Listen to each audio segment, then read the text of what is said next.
নরসিংদীর পলাশ উপজেলার জিনারদি ইউনিয়ন ভূমি অফিসে ঘুষ বাণিজ্যের গুরুতর অভিযোগ উঠেছে। নগদ অর্থ লেনদেনের একটি ভিডিও সম্প্রতি সামনে এসেছে। ভিডিওটি পাওয়ার পর বিষয়টি নতুন করে আলোচনায় আসে। ভিডিওতে দেখা যায় ভূমি অফিসের দায়িত্বরত নায়েব সঞ্জয় কুমার ধরের সহকারী শহীদুজ্জামান সেবা প্রার্থীদের কাছ থেকে নগদ টাকা নিচ্ছেন। অভিযোগ রয়েছে নায়েবের নির্দেশেই এই লেনদেন করা হয়। পরে সেই অর্থ ভাগ বাটোয়ারা করা হয় বলেও দাবি ভুক্তভোগীদের। ভুক্তভোগীরা জানান নামজারি বা খারিজের কাজে বিভিন্ন অজুহাতে অতিরিক্ত টাকা দাবি করা হয়। টাকা দিলে ফাইল দ্রুত এগিয়ে যায়, টাকা না দিলে এক টেবিলের ফাইল অন্য টেবিলে যায় না। তাদের দাবি সম্পূর্ণ প্রক্রিয়া পরিচালিত হয় দায়িত্বপ্রাপ্ত কর্মকর্তাদের নির্দেশে। এ বিষয়ে জানতে চাইলে ভূমি সহকারী কর্মকর্তা সঞ্জয় কুমার ধর বলেন, সব লেনদেন অনলাইনে হওয়ার কথা, তবে অনেকের বিকাশ বা অনলাইন পেমেন্ট সুবিধা না থাকায় তারা অফিসে টাকা দিলে তা অনলাইনে পরিশোধ করে দেওয়া হয়। যারা ভূমি দিতে আসে তারা অনেক সময় বিকাশ থাকে না। বিকাশ যাদের থাকে না তারাই যত টাকা খাজনা চেক আসে তত টাকা দেয়, আমরা বিকাশ থেকে সেটা দিয়ে দিই।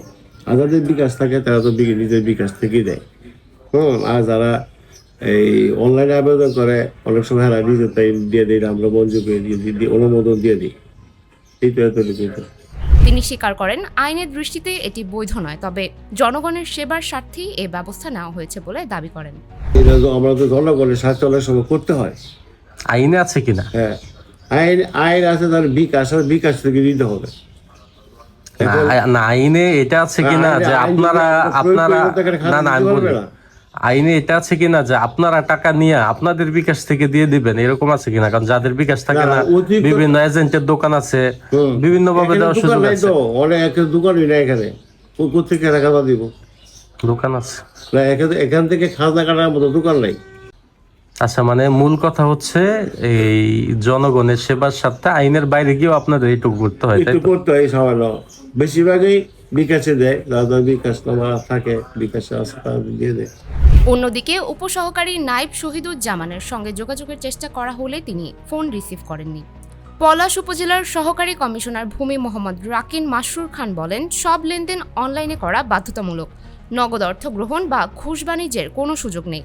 এ ধরনের কাজ সম্পূর্ণ আইন বিরোধী। নরমালি এখন অনলাইনে সব সিস্টেম করে দেওয়া আছে। আপনারা যে কেউ মানে তার ব্যক্তিগত একটা অ্যাকাউন্ট খুলবে, খোলার পরে সে সেই জায়গা থেকে আপনার ভূমি উন্নয়ন করটা পরিশোধ করে ফেলতে পারে। কিন্তু দেখা যায় যে অনেক মানুষই আসলে যারা হচ্ছে বিশেষ করে গ্রামগঞ্জের, তারা এই জিনিসটা নিজেরা করতে পারে না, মানে তার যে আইডিটা খোলা বা এটা। এই জন্য আমাদের পলাশ উপজেলাতে 2টা ভূমি সেবা সহায়তা কেন্দ্র করে দেওয়া আছে।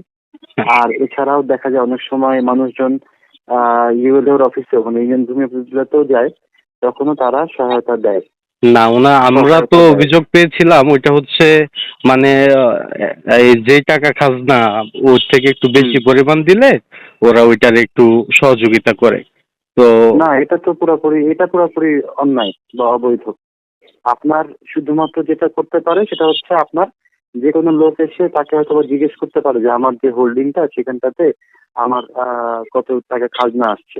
হ্যাঁ, সেই ক্ষেত্রে আমার যে ইউএলও বা ইউএলএসও থাকবেন, সে তার আইডি থেকে দেখতে পারে, নিজের আইডি থেকে, যে অমুক হোল্ডিং কত টাকা আপনার হচ্ছে ভূমি উন্নয়ন কর ধার্য করা হয়েছে বা দাবি কত টাকা আছে, সেটাও মানে জিজ্ঞেস করেও দেখতে পারে, অথবা নিজের আইডি থেকেও দেখতে পারে। আর তারপর যদি মনে করেন তার আইডি তৈরি করতে হয় বা কিছু, সেখানটায় সে হচ্ছে হেল্প করতে পারে। কিন্তু এটা নিয়ে যদি ব্যবসা করে থাকে সেটা হচ্ছে পুরোপুরি অবৈধ, নো ডাউট। এছাড়া কেউ বুঝতে সমস্যা হলে ভূমি সহায়তা কেন্দ্র থেকে সহায়তা নেওয়ার সুযোগ রয়েছে বলেও জানান তিনি।